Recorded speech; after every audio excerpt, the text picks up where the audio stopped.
Welcome to Torah Talks. We have tonight with us a very, very dear friend, Rabbi Baruch Bodenheim from Passaic. Welcome, Rabbi, to the program. How you doing? Thank you so much, Rabbi. I'm doing great. I'm doing better because I finally met you in person, or at least quasi-person, virtually. Virtually. Okay, Mitzvah, we're going to meet each other in person. But it's great to have the rabbi on the program. We've heard so much great things about the rabbi and his yeshiva and his shiurim. And tonight we're going to be jumping into the topic of the spirit of Shabbat, of Shabbos. But before we actually delve into tonight's exciting topic, Rabbi, maybe please give our listeners, our audience, a little bit of background about yourself and the great work you're involved with. My pleasure. I learned in yeshivas near Yaakov for 2 years. Then I went to the Mir Yeshiva. I was there for close to 10 years and lived in Eretz Yisrael as a bacher, married close to 11 years. And when I was looking to come back to the States, so my father-in-law, Rabbi Shlomo Singer from Passaic, he heard I was looking, and I really had no interest in moving to Passaic. I can tell you honestly, just was. I was looking at Chicago, Phoenix. I had friends who were starting Kolim, different places. And then he said, "You got to come. We got a great deal for you here. It's a yeshiva. We're building it up. It's for working men.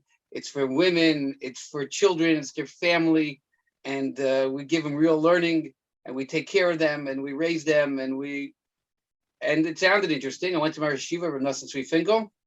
I sat down with him and my wife, and it wasn't the first time we sat down together. We listened to the different sides and opportunities, and he said, "Go for it. It's a good opportunity. You should take it." So here I am. That's 17 years ago, and we've been building since. Amazing. Yagdil Torah, to continue building Torah, continue spreading the light. And Rabbi, like we mentioned, tonight's topic, we're going to be discussing the spirit of Shabbos, of Shabbat. We know the importance of Shabbat. It is the source of all blessing. Kihi Mikar Bracha. There are the written laws of Shabbat, but there's also the spirit of Shabbos, of Shabbat. How would you define the spirit of Shabbos, Rabbi? The spirit of Shabbos is the unspoken part of Shabbos. It's the Shabbos experience that really touches deep to the core of the individual. It's the part of a person that really connects to HaKadosh Baruch Hu. That's the spirit of Shabbos. The unspoken part of Shabbos that we're really missing. We could elaborate on that. Rabbi, there's a lot to discuss, but it's your call, Rabbi. Yeah. Well, I tell you, what got me started on the spirit of Shabbos is I did 2 series of daily 2-minute video clips, one on Bitachon, and we finished Shar Bitachon from Chos Avavos. Then we went to Tefillah, Sharim B'Tefillah, and they was all aired on Torah Anytime. You can look them up, they're archived there. And we finished Sharim B'Tefillah on Tefillah from Rav Shimshon Pincus. I was looking for another topic. I said, I want to do something that I want to get more meaning out of. We live through life, we live Torah, mitzvahs, and if we just do it as a practice and we don't connect to what we're doing, sometimes we feel we're being robbed. We're cheating ourselves. I said, I'm Shomer Shabbos. I keep Shabbos. But do I really feel Shabbos? Yeah, I do. I don't. I said, I want to learn more about it. And therefore, I decided that we're going to spend some time learning and giving shiurim about it. So I chose this topic, the spirit of Shabbos. And I can tell you personally, it enhanced my Shabbos. And I hope of the listeners who started listening with the Spirit of Shabbos, who started a couple of weeks ago, it enhanced their Shabbos, and it's a learning experience. Okay, amazing. That's really exciting. That's very important. And Rabbi, what would you say? What is the most common misconception about the topic of the spirit of Shabbat? I love that question. I think the most common misconception is menucha. People associate Shabbos with rest. So some people like to go comatose in Shabbos. There comes Shabbos, I know a guy, he works the entire week. He stays up till 3 a.m. He gets up at 7. He's working day in, day out, all hours. And he says, I come to Shabbos, he can barely keep his head up at the table at the meal. literally his wife's like kicking him, his head's falling into the chicken bowl soup, and then he just passes out. Gets this. So people think, oh, it's a rest, and relax, Shabbos, it's easy. It's menucha. Is that really what it is? Is that what they mean by menucha?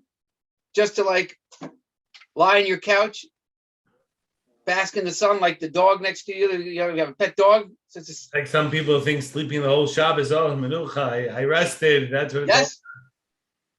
So yes, there's an acronym: Shabbat, Sheno b'Shabbos Tainug. It's brought in Chazal. Sleeping on Shabbos is a delight. Okay, there is an element of sleeping, but we have to know what is the menucha. What is really menucha? Menuchas ava, nedava, menuchas emes, ve'emuna, menucha. It says in Tefillah, in the third prayer in the Mincha on Shabbos, menucha of ava, rest of love, menuchas emes, ve'emuna of truth and belief. It goes on, different descriptions of menucha. So there's different elements of menucha, of the rest. What is this rest that we're experiencing? That doesn't mean to be comatose on the couch for 4 hours Shabbos afternoon. Good question. Good question. So I think we need to dispel that misconception of menucha, of just conking out over Shabbos. So what is it? What is it really? There's a lot to it. I'll tell you one thing that made a big impression on me. Most people know that the Chazal tell us we get a neshama yisera, we get an extra neshama on Shabbos. Right. Where's that learned from? It's learned from a pasuk. Vayinofash. We say it in Kiddush. Right. Vayinofash. Hashem rested. And the Gemara is learned out. Vai of the nefesh. Vai nefesh is an acronym, or it's a combination of 3 words. Vai is vai, woe. Of the, we lost nefesh. You lost your neshama. You lost the nefesh. So we learn from there that when Shabbos leaves, you lose that extra nefesh. You lose an extra neshama, an extra soul. So you see from there that you get an extra neshama for Shabbos. It always bothered me. Why do we learn that understanding from at the beginning of Shabbos? Vayinafa should talk about, at the Shabbos' end, we lost our neshama. We're talking about the beginning of Shabbos. Hashem rested on the 7th day. Vayinafa, Hashem rested. And that tells us that when Shabbos is over, you're going to lose that neshama that you gained at Shabbos. Well, you should be talking about the beginning of Shabbos. Vayinafa should say, Shabbos starts, you get a new neshama. You get an extra neshama. You don't tell me at the beginning of Shabbos. You should know that when Shabbos ends, you lost a neshama. Very odd. Good question. So I heard an answer from Rabbi Dr. Akiva Tatz. I went to attend to the shir him, and he asked his question, and I was so excited he gave an answer to this. I remember growing up, they used to have these shopping sprees. They used to give out these shopping sprees. You win, you get a half an hour or an hour in the store, go to the electronics store, and you can get anything you want. You have a half an hour. You can fill your card. As long as you can fill your card in half an hour, you take whatever you fill. Right. So that's the analogy for Vayinafash. At the beginning of Shabbos, Chazal is telling you that you're getting an neshama seira at the beginning of Shabbos, but you got to know in 25 hours, you're going to lose that neshama seira. The clock is ticking. So you know when you're going into that store with that shopping spree, you're ready, if you're smart, planned out. Oh, I know where they're keeping the good stuff. I know where they're keeping the AirPods. I know where they're keeping the iPads. I know where they're keeping the big plasma screen TV so I can play the next Chazaq shiur on my thing, and I can put a whole live stream. I'm getting all the equipment for a live stream Chazaq shiurim. I'm going to go and get it for them. You know where to plan it out, and you know what you're going to get because you know your time is limited. So when Shabbos starts, Vayinafash, the message you're telling us, you're getting the neshama yisera, but you only have it. It's on loan for 25 hours. You're going to return it in 25 hours. What do you want to get for it? Take advantage of the moment. Wow. Yeah. I'll tell you a story of my Rosh Hashiva, Nassim Tzvi Finkel. He had a chavrusas around the clock. He had chavrusas. So he had a chavrusa on Shabbos afternoon. After the Shabbos meal, he had a chavrusa at 2 in the afternoon. It was an avrich. And he would come and learn with the Rosh Hashiva.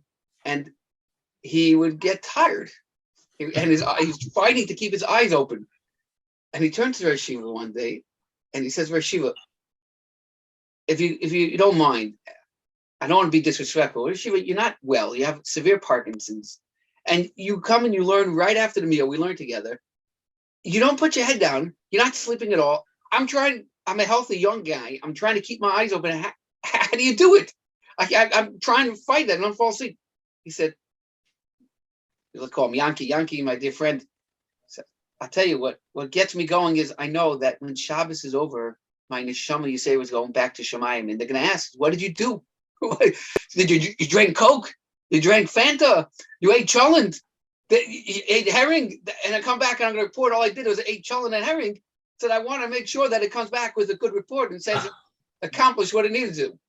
Wow, that's powerful.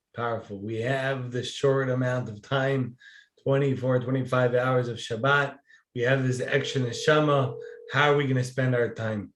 And obviously, like the rabbi said, sleeping and snoozing the whole time is not the right thing to do. But like you said, a little bit, Shabbat, Shena b'Shabbat ta'anug, it's okay to do a little bit of that. Amazing, very inspiring. So Rabbi, we're usually associated to being Shomer Shabbos as keeping the written laws of Shabbos, but we know that there's even a higher level of being Shomer Shabbos in the sense that you anticipate Shabbos, you anticipate for the Shabbat to come. How can we elevate our spirit of Shabbat so that Shabbos won't just come, but we look forward to it? Like there's an excitement, like, That's a great question. If you really want to build up anticipation, excitement in any topic, number one is you got to learn about it. You got to learn about it. When you spend time, even minimal, small amount of time learning about it, you start connecting to it. Rabbi Yisrael Salanter is the one who really says this. He says you want to connect to something, you learn about that topic. Chafetz Chaim in the laws of halachas lashon hara, that's what he did. That was ingenious of the Chafetz Chaim with the halachas lashon hara. People connect to the laws, and he says in the Hakdam, in the introduction, the more you review it and review it constantly, is because then it'll be on your radar. So if you learn about what Shabbos really means, and you can even learn about the halachas of Shabbos, the laws of Shabbos, even without learning more about the spirit of Shabbos, because once you start learning about it, you start connecting to the mitzvah. You learn about Shabbos, you connect to Shabbos. That's one element. And I have my short video clip every day, Monday through Thursday, 2 minutes on the spirit of Shabbos. You can tune on that. It's on Torah anytime. It's a WhatsApp chat, it's email, any way you like it, but you can always access to Torah anytime. The other element of anticipating Shabbos is really preparing for Shabbos. Hachana. When you prepare for something, then it builds up excitement. My wife, she grew up, her mother and her grandmother used to set the table for Shabbos Thursday night. Oh, wow. At Thursday night, the table was entirely set. Beautiful Shabbos tablecloth with all the settings, the plates, the forks, the knives, the glasses, the napkins was all on the table. You enter the house Thursday night, you already know Shabbos is coming. You're feeling it. It's in the air. You see it. You bring it into your life. The candles are set up. It's the Gemara talks about. You see something, you buy it for Shabbos. If it's on your mind, you're preparing it for Shabbos. And it's really a fulfillment that we spoke about in the Parshas Yisro just 2 weeks ago. Zachar es Yom HaShabbos. Remember. Zachar, how do you remember? Remember Shabbos. Rashi brings down. He actually brings down the opinion of Beis Shammai. There's a machlokes Shammai and Hillel. If you see something good on Sunday, should you purchase it for Shabbos? Or you can purchase it today and say Sunday. Thursday, I'm going to go to the store and make my Shabbat kniot. I'll buy what I need for Shabbos. Shammai says, buy it today for Shabbos. Hillel says, buy today for today, and Monday for Monday, Tuesday, Thursday, Friday, you buy for Shabbos. So why is Rashi bring down Shammai? We always pass him like Beis Hillel. So you see, I think Rabbi Solomon says this. You see, he should be having refuah shalem. He should be well. You see from here that when you Beis Hillel agrees to Shammai in this aspect. In essence, you should purchase everything, even during the week. Think about, what am I going to get for Shabbos? What special food am I going to get for Shabbos? I see something, this is going to be special. Do it. Do you have to? You might not have to, but you should. It'll great anticipation and excitement, and it'll bring you more closer to what the Shabbos is about. Amazing. Anticipating Shabbos. Rabbi, to add to that, how about for the children? I know by our house, we created a concept it's been out there, the Shabbat party. with snacks and goods. Any other suggestions that you might throw out there for the kinder, for the children, for the younger generation? Great idea. There's one element of Shabbos which is really sometimes get overlooked. Shabbos is to have shalosh sudas, 3 meals. The third meal, especially in the winter, kind of get like washed away. Some people eat it in shul. They eat like some processed tuna fish, maybe some roll. And at home, I don't know. Sometimes they eat shalosh sudas and they don't, or they eat a bowl of cereal. I try to make shalosh sudas the third meal, which indicates that Shabbos is special.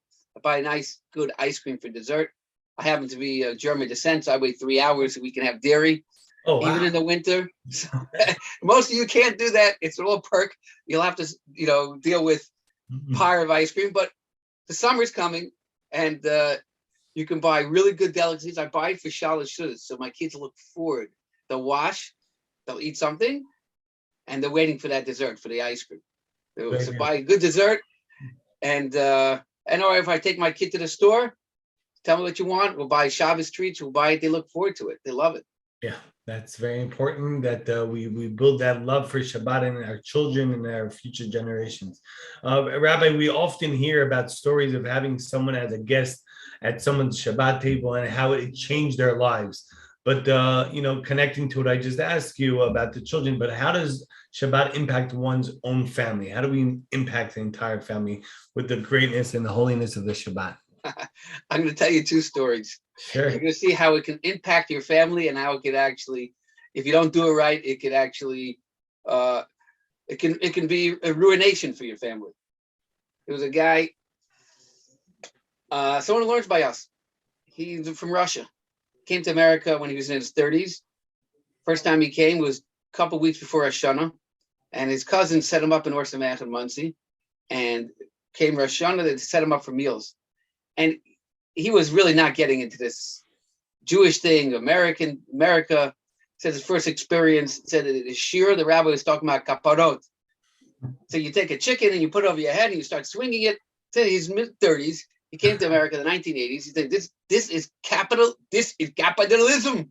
This American, you're crazy. You want to swing chickens over your head? I go back to Russia. It wasn't going. He came for a meal. It was Rosh Hashanah night, and they set him up at a family, a Hasidic family, 15 kids, married, singles, and the grandparents were there in wheelchairs, and the kids are running around, but they were taking very good care of the grandparents. They started to sing songs, and the father came to make Kiddush, and he held the cup up. All of a sudden, it was silence. Everyone's quiet. Everyone's listening to the father make Kiddush. And he's mesmerized. He never had such an experience in his life. He said, wow, look at this. They have a family, children, and they're respectful, and father's dressed nicely, the table's set, and he's making Kiddush. He didn't know what it was, but he said this was incredible. And he went to the next meal, and the same thing happened in the Litvish family. Then he went to the Sephardi family. Then he went to this family. And every meal was another family, and he saw the same, not the same sight, but similar sights. And he saw what an impression it made on the family. So that's how great impression it can make. It impacted him. He's married. His children, his daughter just got engaged. So the effects are incredible. But here's another story. My Rebbe told me this story. There was a guy came to him and he said, it's a disaster. My family's a disaster. I come to make Kiddush, and one kid is standing on a chair. The other kid is screaming across the table, knocking things over. He says, what's going on? He said, just last week, one of my kids picked up a chain. He's swinging around his head. It hit the light fixture, shattered the glass all over the table. I'm trying to make Kiddush. And then this one spilled the bottle. Another one screamed, pulled it. He said, it's really bad. He said, why is that? He says, I'm trying to make Malchustik a Kiddush. I'm trying to make a royal Kiddush. And everyone's jumping in this. He said, say that again. I'm trying to make a Malchustik a Kiddush. He says, what is a Malchustik a Kiddush? Oh, well, you stand there with the Kiddush cup and everyone's silent. And everyone has to listen. And I have to sing it really loud. And everyone has to be awesome because it's so royal and all the oros and lights and Kedusha is coming down. And my Rebbe looked at him and he said, your family's not the problem. You're the problem. You're the problem. Your kids are hungry. They're tired. Your wife's tired. Your kids are hungry. They want to eat. You're standing there. You want everyone to be quiet and listen to your chazonis and make your kiddush like that? He says, next week, make kiddush. Just go. Quick, say it quick and tell me what happens. Next week, put the kiddush on. Also, no one's listening. And the kid's not running around. He put him in kiddush. You make hamotzi. Boom, boom. And it was, relaxed. The kids were hungry. They wanted to eat. So we can talk about the spirit of Shabbos and an impression it makes, and it does make a great impression. But you can't just go through it in a mindless way where you think unthinking about your family. Your family's there, and you want your family to be involved. So you can do that later. Postpone it. Do your singing for later. Be cognizant of the ages and the needs of your family, of who's at the table. The impact it makes a severe impact. It can impress them or it can be merachik them. It can distance them. Amazing, Rabbi. Unbelievable. Reminds me of Pirkei Avot. It says, "Vayu aniyim b'nei b'techa," that you should have poor people a part of your house. But I saw a commentary that said they should be a part of the house. You shouldn't take over the house. You have to keep them under. You have family, you have your wife, you have the kids. You have to still engage them, have them get involved. Excellent. And it's very, very important. Rabbi, this is so amazing. It's only Tuesday night and I can't wait for Shabbos, for Shabbat already. But like you said, every single day to look forward for it, try to buy something. We see something good in the supermarket, try to get it. In the Kavod Shabbos goes in honor of the Shabbat. So Rabbi, if you could leave us with one final message, one more gem, inspiring thought about the Holy Shabbat. I'm going to tell you a Sfas Emes. This Sfas Emes touched me to the core, really got me very close to Shabbos. Okay. The Gemara in Shabbat tells us that Hashem told Moshe Rabbeinu, I have a special present for you in my storehouse. And it's called Shabbos. I want to gift it to you. So Moshe, okay, good. And Hashem takes him up there and gives him Shabbos. Sfas Emes says, we think, when we read that Gemara, that Hashem has his treasure. It's called Shabbos in the storehouse, in his treasure house, and he gave it to Moshe Rabbeinu to give to Klal Yisrael. We have Shabbos. Says it's incorrect. The Gemara says Hashem says that the Shabbos is the present. It's in Hashem's treasure house. He gifted it to Klal Yisrael that he allows us to enter his treasure house. Every Shabbos we are brought into Hashem's treasure house, and that's really, really where we are in Shabbos. On Shabbat, we think we're here in Queens, in Passaic, in Lakewood, in Borough Park, in Yerushalayim, wherever you are, but you're really in Hashem's treasure house. You're not just walking the street where you are.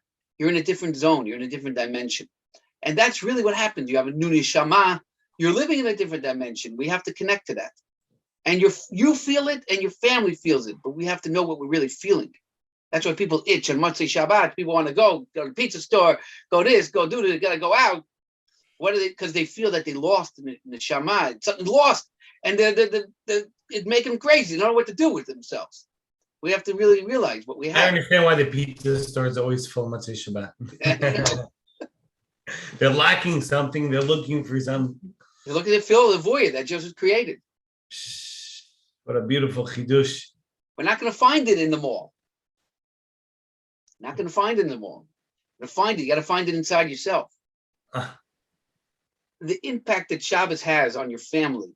It's a time to talk to your kids, to listen to them, to engage them, to let them be a participant, active part of that family, that table that you have. If you're blessed with a family, with kids, it is so valuable. It is so important. And guests are important as well. But it can't override your family. You can have guests, and it helps your family. Your guests, they come, your kids see, you do invite guests over, but your kids, you can't ignore them there. You got to make sure that they are listened to and they get to express themselves and their opinions, and let them talk what they want to talk about. Let them express their opinions because they're people. You got to let them do that. And that's our opportunity at a Shabbos table. We have to let them do, okay. You don't have to agree to their opinions. You don't have to agree. The point is that you listen to them. You hear what they like. You hear what they say. And you give them an ear. You treat them like a person. That makes the biggest impression upon them. Amazing. Rabbi Baruch Bodenheim Shlita, What chizuk, what an inspiration. The spirit of Shabbat. The beautiful line, a quote that's been going around is that we should disconnect in order to connect. We put away our phones, our technology, our work, and we get to connect to the ultimate source of Shabbat, Ki Makor Bracha, which is the essence, the source of all blessings. I want to thank you, Rabbi, for joining us on the Torah Talks program. We really appreciate it. It was really inspiring. We look forward to Mitzvah Hashem seeing each other in person in Eretz HaKodesh, Yerushalayim B'niyah. That you come speaking in our days. Amen, amen. Rabbi Yeshua. Amen. Thank you so much for the opportunity. Rameirav, Hashem should give you a tremendous bracha. Continue your incredible avodas hakodesh, being marbitz Torah, Chazaq, strengthening people for Torah, mitzvahs, and emunah, and you should continue spreading, continue reaching many, many more. Amen. Rabbi Yeshua, once again, Chazaq work. We really appreciate it.